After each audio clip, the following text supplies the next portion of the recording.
This is the Isle of Man, a crown dependency lying in the middle of the Irish Sea, halfway between Britain and Ireland. We are going to discover some of its fascinating history, explore its towns and villages, and enjoy its natural beauty in the landscape.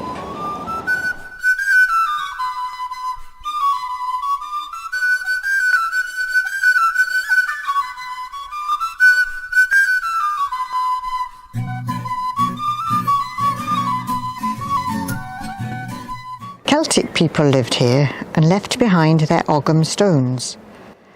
The Romans didn't come to Man, but the Vikings certainly did, and settled here, the Norse rule lasting until 1265. The Isle of Man then became self-governing under the Lords of Man, with its own parliament, the Tynwald, the oldest continuous parliament which still governs the Isle of Man today. We are looking across to Douglas, the city of Douglas, the capital of the Isle of Man, and we've walked up the steep hill to Douglas Head, where we have a magnificent panoramic view all around. At the seafront are the Victorian hotels built along the 2-mile promenade, where the visitors flocked in the Victorian times, as indeed they do now. Also, there are modern buildings, and beyond, the countryside and the hills in the distance. Then nearer to us is the ferry, either from Liverpool or Heysham, in the Isle of Man packet steamer.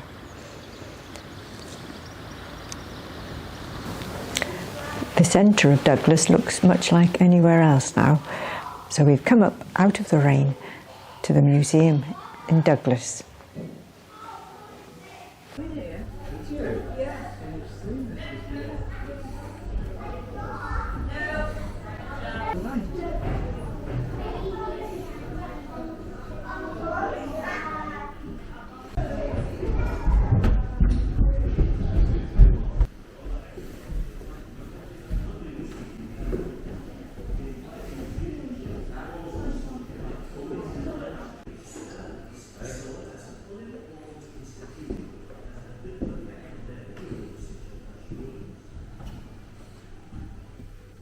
Instead, the British monarch is now recognised as the Lord of Man. Successor Lieutenant Governors became royal representatives in the island.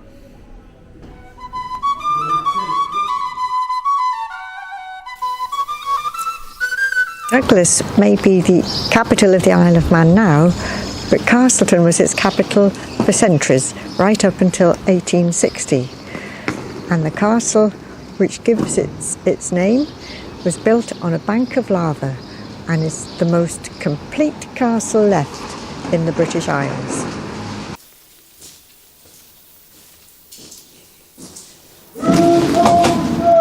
Oh.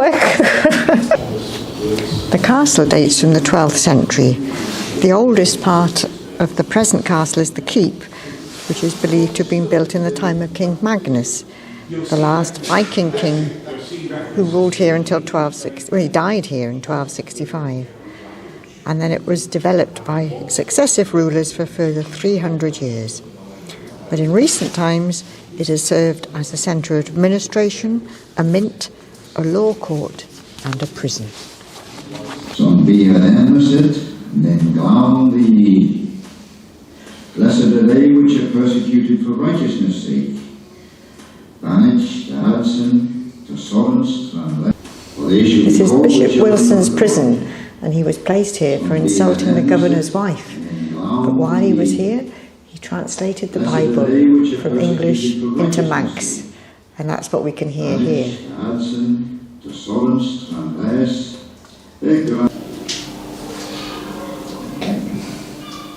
This is a very damp, cold room, and underneath is the cellar, which is too cold for storage, but they used to put prisoners there, and it was called an oubliette, where they could be forgotten.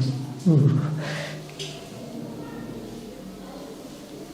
The original medieval fireplace in here shows that this was at once an important person stayed here, but later on it became a prisoner's cell, a female cell.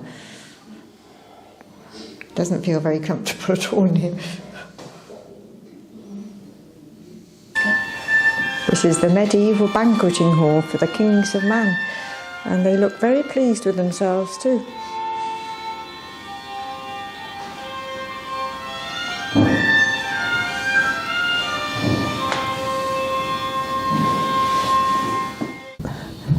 This is a rather splendid room where the Lord is in judgment over his people.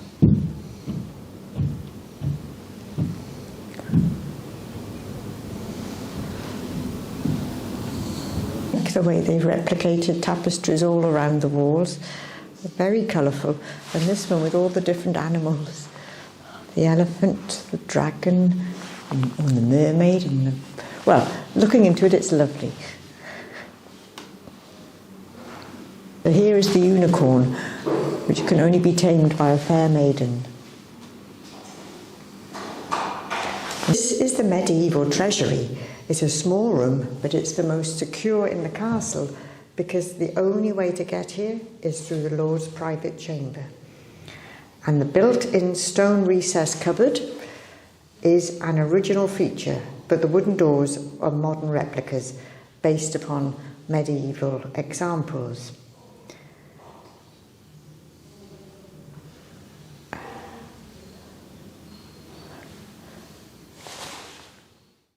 We're right at the top of the tower now, up these very windy, stony spiral staircases, and it's quite something. Looking up the river, where we can see that's, as it looks like, the Bridge House and the Nautical Museum, and the river, and the hills and the sea. But the rain's still coming down.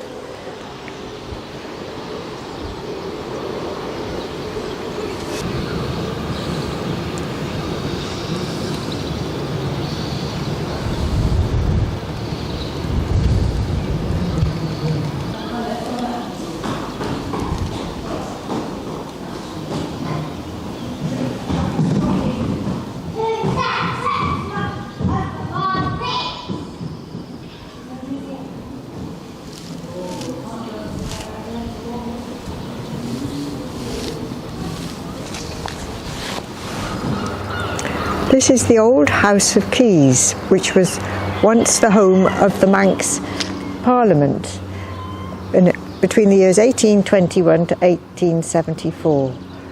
And it was at the centre of the 19th century political life. And it's been restored to its former appearance of 1866. And they became part of modern democracy by passing the House of Keys election bill.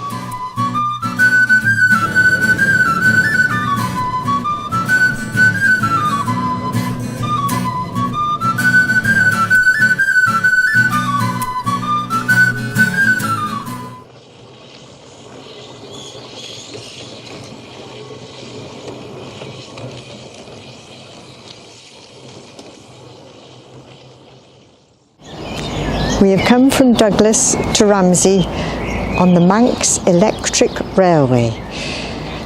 We left Douglas with the sun trying to come out, and as we drove along, Manannán kept throwing his cloak of mist over us. But here we are in Ramsey now. The sun is shining and the birds are singing, and it's good to have a stretch. One of the iconic old railway posters describes the delight of taking the Manx Electric Railway.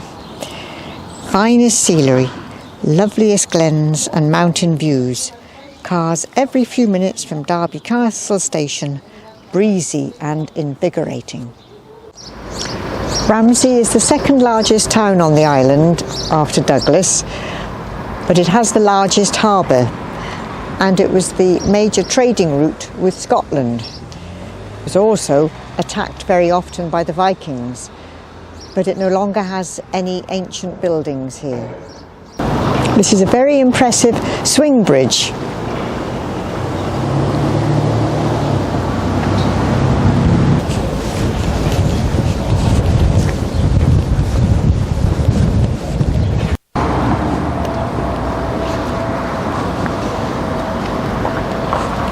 Looking up on the wooded hill is a tower, and it's known as Prince Albert's Tower.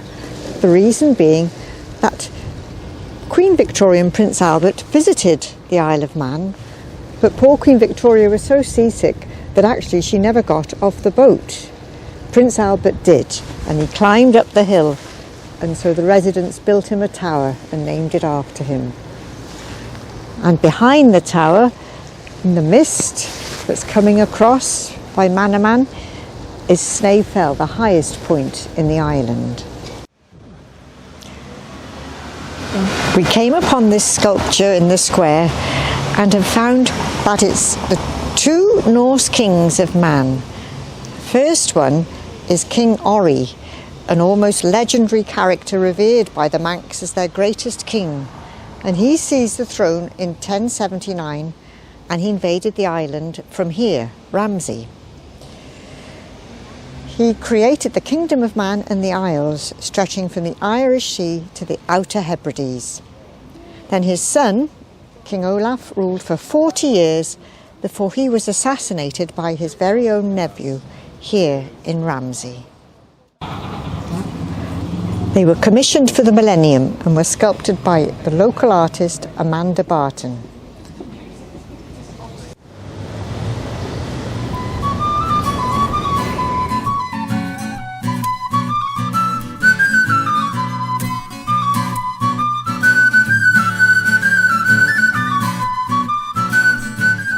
We are in Peel, the only town of any size on the west coast of the Isle of Man. And I'm standing in the shelter of the ancient castle here, out of the wind, which is whistling away.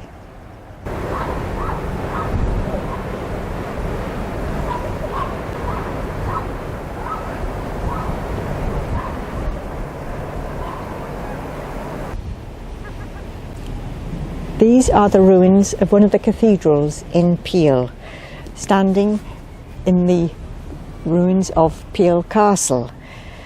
It was gifted to the church in the 13th century by King Magnus II and dedicated to St. German. St. German was one of the early missionaries from Ireland and Iona, and that shows the strong connection between the Isle of Man and the other Celtic lands. But because of its strategic importance, the cathedral was also used for military use, which the church authorities did not approve of.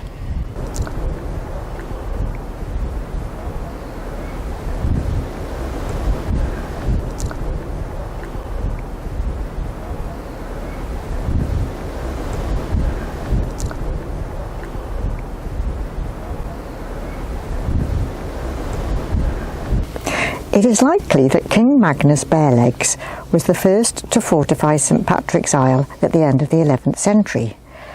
Why was he called Barelegs? Well, it was because he adopted the kilt, and he was one of the most colourful Norse kings of this era.